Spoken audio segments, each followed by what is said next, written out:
오늘 본문을 보시면 발단이 있습니다. 발단은 헬라파 여인들에게서부터 먼저 발단이 시작됩니다. 헬라파 여인들이 교회에서 나눠주는 구휼과 복지와 아주 기초적인 생필품을 제대로 공급받지 못했습니다.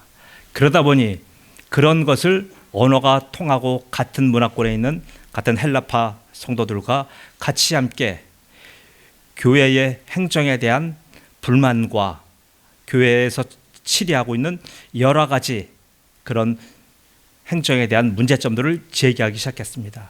그래서 이것이 지난주에 말씀드렸던 것 같이 원망의 당에까지 도달했습니다. 아주 극심하게 교회 내에 지금 성도들의 아주 아름답고 계속 부흥하며 말씀이 흥왕되는 이런 교회 영적인 분위기 속에서 또 한편으로는 이렇게 성도들 간에 반목이 생기며 아픔이 생기며 특별히 배고픔이라고 하는 문제가 어떻게 보면 참 드러내놓고 말하기 힘든 부분이잖아요. 저 오늘 아침 안 먹고 왔습니다. 어제 하루 종일 굶었습니다. 이런 말 하기 쉽지 않잖아요. 우리 과거에 60년대 그 어렵게 살 때는 그런 것들 전부 다 알면서 그냥 지나갔습니다. 그러나 지금은 그런 시대가 아니잖아요. 그런데 지금 이 예루살렘 교회가 지금 이런 문제가 생긴 겁니다. 그래서 지금 헬라파 여인들이 울고 있어요. 울부짖어요. 표면적인 것은 무엇입니까? 배고픔의 문제예요. 자, 여러분, 그럼 만약에 배고픔의 문제라고 한다면 오늘 성령께서는 누가를 통하여 누가복음을 기록하게 하셨고 사도행전을 기록하게 하셨는데 단지 배고픔의 문제라면 오늘 그렇게 성령께서 깊이 있게 이 말씀에 대한 그러한 지금 교회가 그 배고픔의 문제 때문에 분란 지경까지 갔다, 다툼과 원망 지경까지 갔다라고 표현을 안 할 겁니다. 이례적인 사안으로 그냥 슬쩍 터치하고 넘어갈 겁니다. 저는 오늘 말씀을 계속 묵상하면서 여인들의 울부짖음, 여인들의 이 고통에는 배고픔 이상의 숨은 영적인 함의가 있다는 것을 발견하게 되었습니다. 제가 발견한 그 영적인 함의는 바로 복음의 방향성과 관계된 겁니다. 우리가 예전에 아나니아 부부, 삽비라 부부 얘기를 보았잖아요. 아나니아와 삽비라가 부부인데 그 분들이 교회 안에서의 여러 가지 문제로 인하여 큰 곤경을 당했습니다. 그때 저는 어떻게 해석했습니까? 바로 복음의 방향성 제1보로 해석했습니다. 그럼 오늘 헬라파 여인들의 이 울부짖음은 바로 복음의 방향성 제2탄입니다. 복음이 지금 예루살렘에 시작되었고 예루살렘에 발생한 복음이 앞으로 어떻게 나아가야 되며 어떤 경로를 통하여 어떤 사람들에게 복음이 전해져야 한다는 것을 어떻게 얘기하냐고요?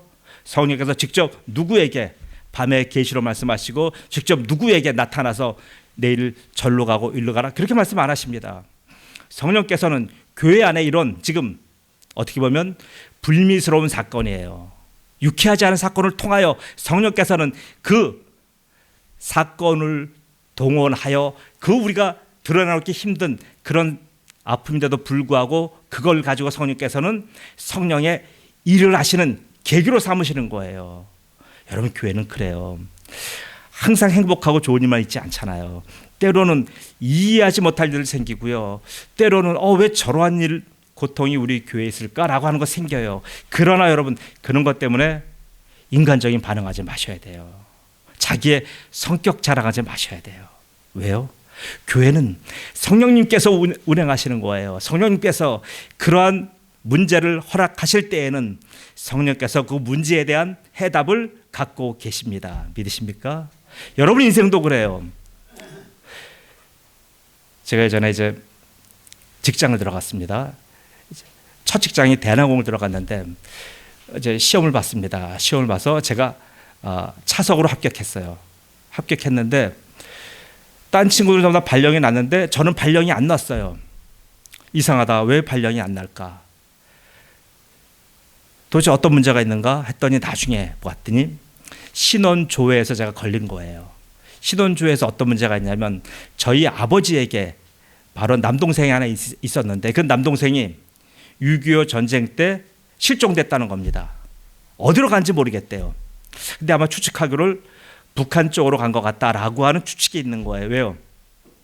기록은 없지만 예전에는 전부 다 그렇게 아주 최악의 경우를 북쪽과 연관해서 다 그때는 관계지니까 안 나오는 거예요. 그럼 친구들은 걱정하는 거예요. 야, 너는 이제 네 실력이 갈 데도 없고 네가 그래도 유일하게 지금 하나님 너한테 주신 기회가 여기인데 이제 너 이제 발령이 안 나니까 어떡하냐. 처음 그래서 나중에 발령을 김포공항에 냈는데 친구들도 김포공항 가는데 굉장히 힘들잖아요. 멀리 다녀야 되고 리무진 버스 타야 되고 이러는데 저는 오히려 행복하더라고요. 아, 하나님이 이렇게 하나의 문제를 딱 갖고 계실 때에는 이 문제에 대한 해답이 있다고 하는 저는 성경적인 답을 가지고 있었기에 너무나 편안했어요. 오히려 그 발령이 안 나는 몇 달 동안 더 편안했어요.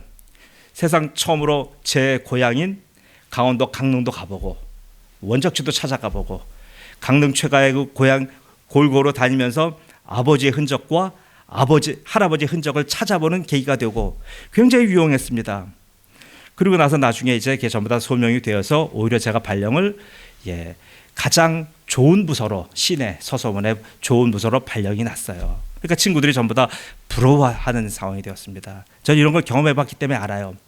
인생도 항상 어떤 문제가 생길 때요, 그 문제 앞에서 좌절하거나 근심하거나 그것 때문에 우왕좌왕한다는 것은 어리석은 거예요. 성도 여러분, 지금 여러분의 인생이 지금 이렇게 좀 울부짖어야 될 상황, 배가 고파서 지금 나는 왜 이럴까라고 하는 이런 굉장히 기본적이고 남들 전부 다 해결할 수 있는 문제인데 나는 기본적인 문제 하나도 해결하지 못하는 그런 나는 불쌍한 인생인가라고 하는 그런 고통이 있다 할지라도요, 그것 때문에 주저앉지 마셔요.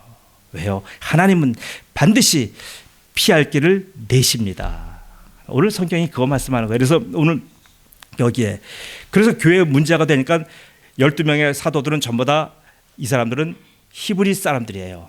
유대인이란 말이에요. 유대인들은 전부 다 자기들의 언어가 통하고 문화와 습관이 같은 사람들과 같이 어울리는 게 익숙하잖아요. 그러다 보니까 헬라파는 로마 제국 전역에서 살고 있었던 그 디아스포라 유대인과 또 이방인들이 섞여 있어요. 그분들을 잘 이해를 못한 거잖아요. 문화가 다르고 언어가 다르고 서로 삶의 양식이 다르니 그분들을 잘 이해할 방법이 없잖아요. 그래서 오늘 부랴부랴 예루살렘 총회를 개최했습니다. 총회를 하면서 모든 성도 한 2만 3만 명에 해당하는 모든 성도를 모아서 총회를 한 거예요. 총회를 해서 자, 우리 교회 지금 이러이러한 문제가 생겼습니다. 교회는 항상 그래야 돼요. 투명해야 돼요. 항상 어떤 문제를 가지고 숨기고 이렇게 할 것 아니에요. 이렇게 드러내야 됩니다. 그래서 우리가 이런 문제를 지금 해결해야 되는데 어떻게 하면 좋을지에 대해서 우리가 지금 3가지의 조건을 가지고 여러분이 제시할 테니 거기에 맞는 분들을 여러분들이 천거해 주십시오라고 했어요. 그 조건은 지난주에 말씀드렸다시피 하나는 성령이 충만한 사람, 하나님께 대해서는 성령이 충만한 사람이에요. 이것을 우리가 믿음이라고 하고 다른 말로 영성이라고 합니다. 그리고 자기 자신에 관해서 뭐예요? 지혜가 출중한 사람이에요. 이런 사람은 실력이에요. 여러분, 지혜가 실력이에요. 학벌이 실력이 아니에요. 어느 좋은 직장인 실력이 아니고요. 내가 가지고 있는 소유물이 실력 아니에요. 지혜가 실력입니다. 그리고 사람들에서는 어떠라고요? 대인관계에 있어서는 칭찬받는 사람이래야 돼요. 누가 아무나 칭찬합니까? 아니잖아요. 칭찬받을 만한 언행 심사를 해야 그가 동네에서도 교회에서도 가는 곳곳마다 환영받잖아요. 대부분 인생 성공한 놈들 보면은요, 이 3가지의 원칙 가지고 살면은 인생 실패할 수가 없어요. 이런 조건을 딱 내세웠더니 바로 교우들이 사람들 여러 명을 추천해요. 추천을 다 받아서 봤더니 그 7명이 전부 다 깜짝 놀랄 정도예요. 7명이 전부 다 헬라파 유대인들이에요. 디아스포라예요. 먼 지역에서 살던 사람들이 전부 다 7명이 뽑힌 거예요. 여러분, 이걸 뭘 말합니까? 그 본토에서 지금 예루살렘 교회입니다. 예루살렘 교회는 바로 모든 복음의 시작점이에요. 그 시작점인 교회에서 선거를 했는데 그 예루살렘 속 거기 살던 사람들 본토 유대인들은 한 명도 선발이 안 됐어요. 7명이 전부 다 저 먼 객지 외지 속국에서 떠돌아 다니고 살던 사람들이 7명이 선정된 거예요. 그 사람들 명단에 나왔잖아요. 누가요? 스데반 있고요, 빌립 있고요, 브로고노, 니가노로, 디몬, 바베나, 니골라. 7명이에요. 이 사람들을 교회로 세웠어요. 그랬더니 사도들은 너무나 기뻐해서 이분들을 사람들 앞에 세우고 이분들에게 공중기도, 축복기도를 하고 이분들에게 안수식을 합니다. 성령의 기름 붓는 안수식을 해서 이분들을 7집사로 세웠어요. 자, 세워서 이제 문제가 그러면 해결되었어요. 이런 배고픈 문제 해결되었습니다. 자, 그럼 보세요. 배고픔의 문제가 해결돼서 그러면 이제 교회는 더 이상 7집사가 여기 성경에 등장할 이유가 없는 거예요. 왜요? 이분들은 교회에서 사도를 돕고 성도를 섬기는 그 일을 잘하면은 아무런 문제가 없는 거잖아요. 드러날 필요가 없어요, 집사는. 그런데 7명의 집사 중에서요, 지금 6장, 7장은 누구예요? 완전히 집사들의 이야기예요. 이게 왜 그렇습니까? 갑자기 교회에서 성실하게 무슨 용도로요? 구제와 봉사와 섬김이라고 하는 디아코니아 일을 하기 위해서 교회에서 세운 그 집사가 갑자기 여기 6장과 7장 여기에 도대체 왜 나옵니까? 나와야 될 이유가 없는 거예요.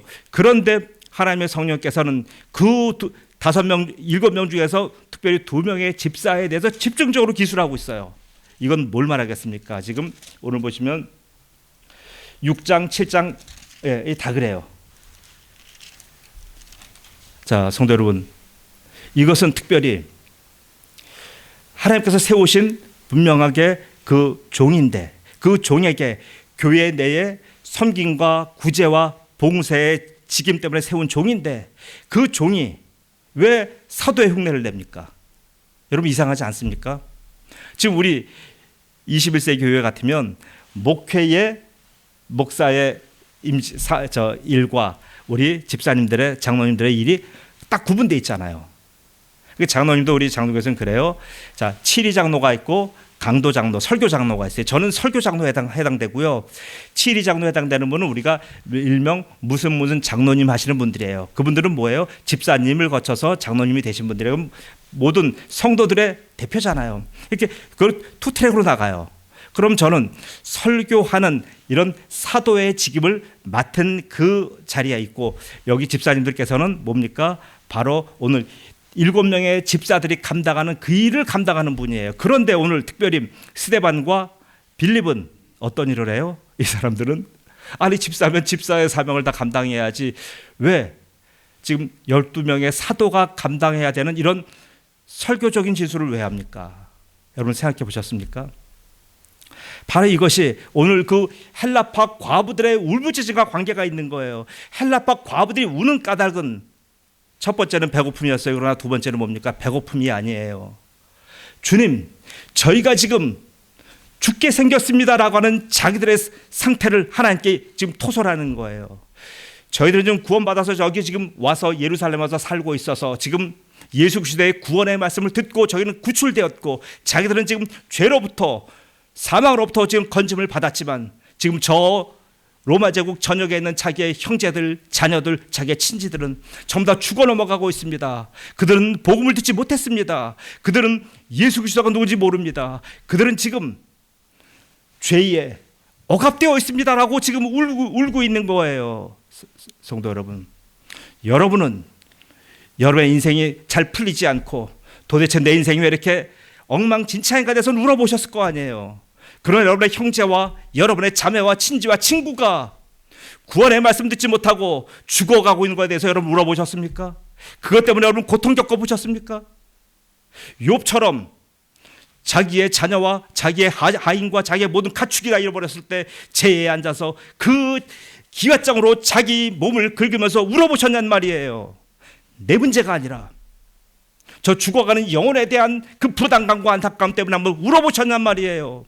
늘 기도하는 것이 주님 저 잘되게 해주세요. 저 성공되게 해주세요. 저 돈 벌게 해주세요. 저 건강하게 해주세요. 여기에서 벗어나지 못하는 것 아닙니까? 사랑하는 성도 여러분, 지금 헬라파 과부들이 우는 것은 자기들의 형제와 자녀들이 죽어가고 있는 그 고통에 대한 울부짖음이에요. 심령이 가난한 자, 애통하는 자는 복을 받는다고 분명히 주님 말씀하셨어요. 지금 하나님 앞에 애통하는 겁니다. 하나님, 우리의 형제들을 돌봐주세요. 지금 우리는 구출돼서 이렇게 지금 행복을 누리는 우리 자유민이지만 저 지금 자유가 속박당하고 죽음 속에 살고 있는 저 우리의 친지들을 좀 도와주세요라고 하는 그런 간곡한 외침인 거예요. 그래서 거기에 대한 그들의 외침을 하나님은 들으셔서 7명의 집사를 세웠는데 7명의 집사에게 특별히 무엇을 보셨습니까? 여기 지금 스데반을 얘기할 때 8절 한번 읽어주세요. 8절 같이 한번 읽어주십시오. 6장 8절 시작.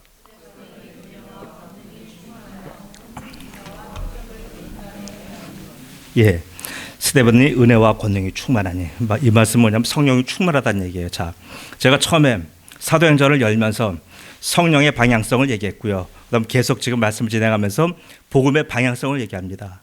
성령의 방향성은 수직이라고 얘기했고요. 지금 복음의 방향성은 수평으로 나가고 있다고 말씀드렸습니다. 자, 그러면 보세요. 여기서 우리가 지금 이 대목에서 아니 성령이 분명히 임재하셔서 성령이 강림하셔서 온 교회와 모든 사람에게 지금 충만하고 넘쳤어요. 그런데 특별히 또 지금 오늘 스데반을 얘기하고 집사들을 얘기할 때 성령과 지혜와 그리고 칭찬받는 사람, 그리고 특별히 오늘 은혜와 권능 충만한 사람, 이렇게 나오는 이유는 뭡니까? 여러분, 이것은 오신 성령님은 계속 오셔야 됩니다. 성령이 한번 오셨다고 해서 끝난 것 아니에요. 이것이 성령의 신학적인 용어로 성령의 단회성과 성령의 계속성이에요. 한번 오신 성령님, 그것을 경험한 120명의 제자들 있었어요. 그리고 그걸 경험하지 못했던 많은 분들 계시잖아요. 그럼 다른 많은 분들에겐 성령님 역사하지 않으십니까? 그러면 오직 120명만, 마가다락방에서도 120명만 성령 충만하고 나머지 성도들은 전부 다 성령님을 만나볼 기회가 없는 거잖아요. 그래서 오신 성령님은 계속해서 오시며 함께 하시며 성령 충만케 하시는 거예요. 그래서 성령 충만하지 아니하면 어떻게 돼요? 여기 5명의 집사처럼 되는 거예요. 미안합니다. 5명의 집사들은 성령 충만하지 않았다는 것이 아니라 상대적으로 스데반과 빌립에 비해서 성령 충만하지 않은 거예요. 그분들은 교회 안의 일에 충실했어요. 그렇다고 해서 성령 충만한 사람만 밖에 일한다는 건 아니고요. 보세요. 상대적으로 왜 스데반을 얘기하고 빌립을 얘기할 때 믿음과 능력이 충만한 사람, 성령 충만한 사람을 하는 이유가 뭐냐 하면 이분들은 늘 성령님을 의탁하며 의지하며 그렇게 자기들의 영성 관리와 경건 생활을 했다는 얘기예요. 집사라고 다 같은 집사가 아니고요. 목사라고 다 같은 목사가 아니잖아요. 하나님 앞에서 제가 예전에 몇 년도에 성령 충만한 은혜를 받았습니다. 제가 몇 년도에 성령의 경험을 하여 엄청난 은사를 제가 경험했습니다. 이게 답니까? 아니요. 제가 그때 경험한 성령님, 그때 만난 성령님 지금 계속 오셔야 되고요. 계속 만나야 됩니다. 매일 성령으로 충만하지 않으면 저는 뭐예요? 저는 영성이 하나님과의 관계에 있어서 저는 죽어가는 자예요. 여러분의 영성은 어떠십니까? 매일매일 밥 안 먹는 사람 어디 있어요? 매일매일 한 끼만 여러분 부실해도 분노하게 되잖아요. 여러분 하나님과의 관계에 있어서 내가 한 끼만이라도 이 영성이 부족하여 여러분의 고통스러워하고 아파하시는 분들 계십니까? 그렇다면 그분은 성령 충만하신 분들이에요. 오늘 스데반이 이랬어요. 영성이 충만하여 하나님 앞에 성령이 더 충만하니 이분은 어떻습니까? 성도 안에서는, 교회 안에서는 성김과 나눔과 봉사의 직무를 다 했어요. 그리고 교회 밖에 나가면 그 성령 충만함이 이끄는 대로 가는 거예요. 그렇게 되면 성령 충만함이 어디로 이끌어갑니까? 복음의 방향성이에요. 복음을 전하게 하고 복음을 나눠주는 거예요. 내가 높은 자리에서 낮은 데로 복음을 막 쏟아부는 것이 아니라 바로 내가 그들을 섬기는 거예요. 나가서 복음 얘기하는 것, 나가서 성도에게 예수님 얘기하는 것은요, 내가 그들을 섬기는 거예요. 우리가 절대 그들에게 고압적으로 그들에게 야 예수 믿어, 안 믿으면 죽어, 이게 아니에요. 얼마나 무례하고 얼마나 폭압적이고 얼마나 거만하게 복음 전하는 사람도 있잖아요. 그거 아니에요. 복음 전하는 거는요, 사랑을 나눠드리는 거예요. 그분을 섬기는 거예요. 그분에게 최대의 내가 할 수 있는 내 겸손과 높임을 드리는 나의 행위란 말이에요. 이게 복음 전하는 거예요. 사랑하지 않는 사람에게 어떻게 복음 전합니까? 예수님의 받은 사랑을 내가 사랑하는 분들에게 내가 섬기며 나눠주는 거예요. 자, 그래서 여기 오늘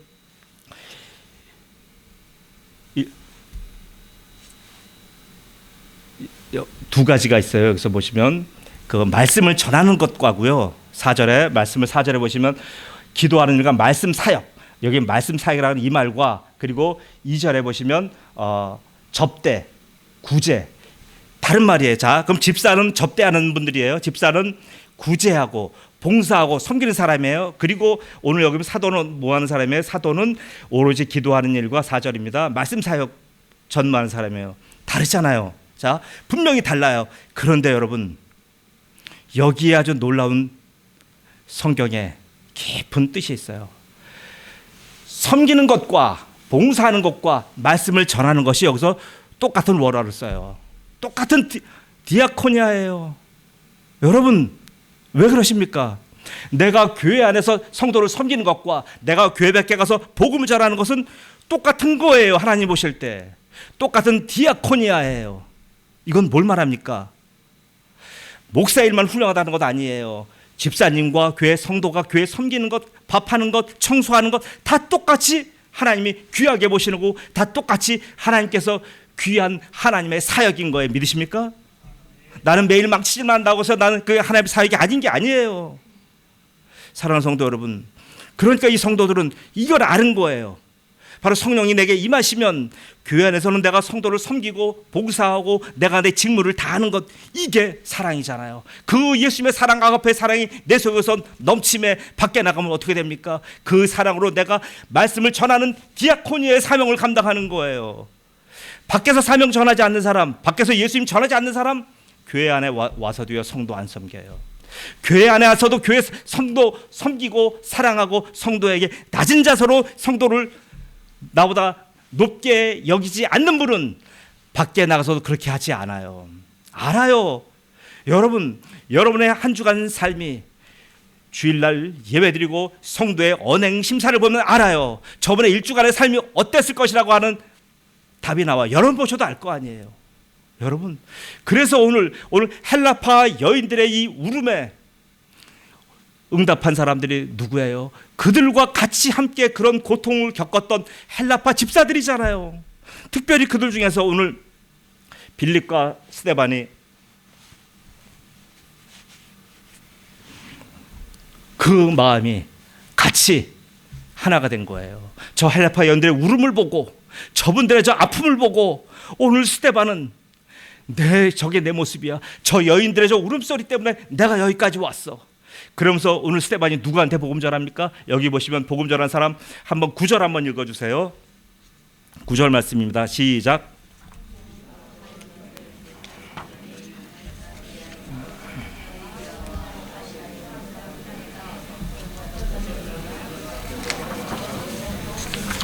아멘. 이른바 자유민들이에요. 자유민들이라고 분명했습니다. 자유민들이 어디서 왔습니까?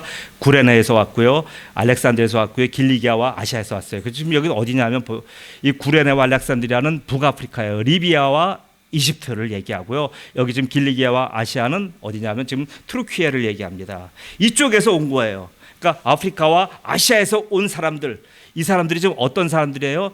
여기 자유민들이라는 말을 씁니다. 자유민이라고 하는 의미는 이 사람들이 과거에 노예 생활을 했다는 의미예요.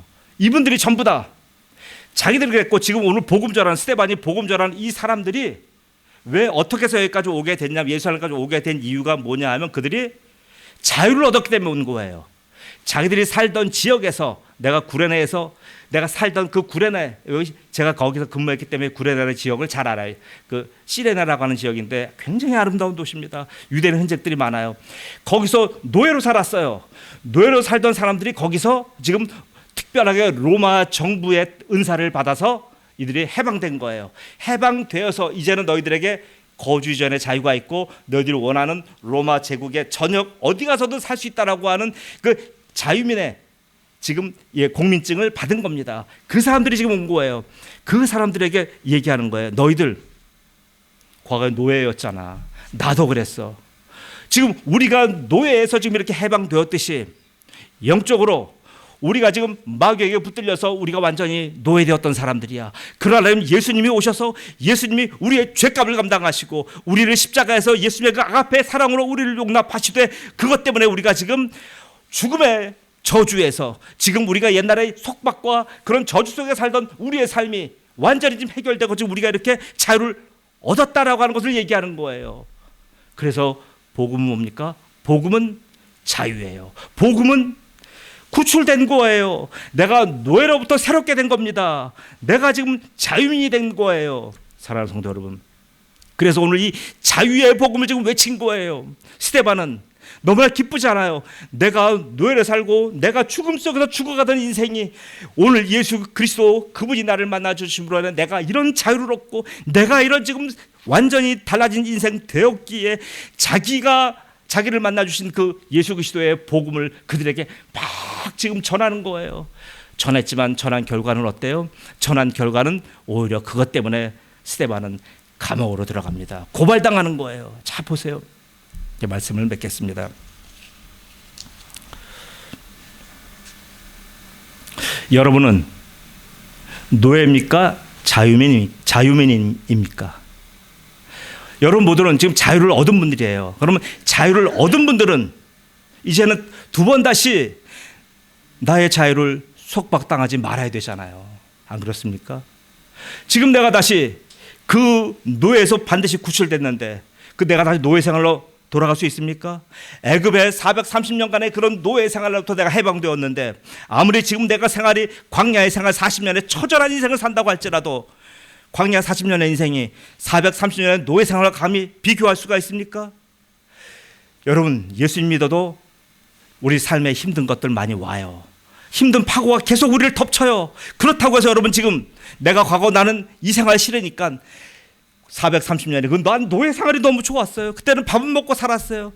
그들에게 아무리 얻어맞고 그들에게 핍박당하고 내가 하고 싶은 것 못한다 할지라도 밥은 굶지 않았어요. 나는 그 생활이 좋아요. 그런 사람이 있습니까? 여러분 그런 사람만 있다고 한다면 여러분 정신 차리셔야 돼요. 왜요? 우리는 지금 남쪽의 대한민국 사람은 36년간 밖에 노예 생활을 안 했어요. 북한 인민들은 어때요? 북한의 지금 백성들은 103년째 지금 노예 생활하고 있잖아요. 왜 그걸 생각하지 않으십니까? 북한 인민들은 과거 36년간의 노예 생활했고요. 현재 공산주의 치하에서 지금 78년째 합쳐서 103년째 노예 생활하고 있어요. 그 생활 좋습니까? 내가 지금 이 자유를 다 버리고 내가 얻은 이 자유를 지금 다 찢어버리고 나는 다시 저 북한의 저 억압에 저 땅으로 나는 가고 싶습니다라고 얘기할 사람 누가 있어요? 없잖아요. 한국 사람만큼 이렇게 지금 예수님의 복음에 대해서 극명하게 알려주는 나라가 어디 있어요? 지금 우리는 저 북한이라고 하는 악의 세력이 지금 노리고 있잖아요. 지금 사단이 있잖아요. 그 사단에게 붙들린 우리의 형제들이 너무나 많이 있잖아요.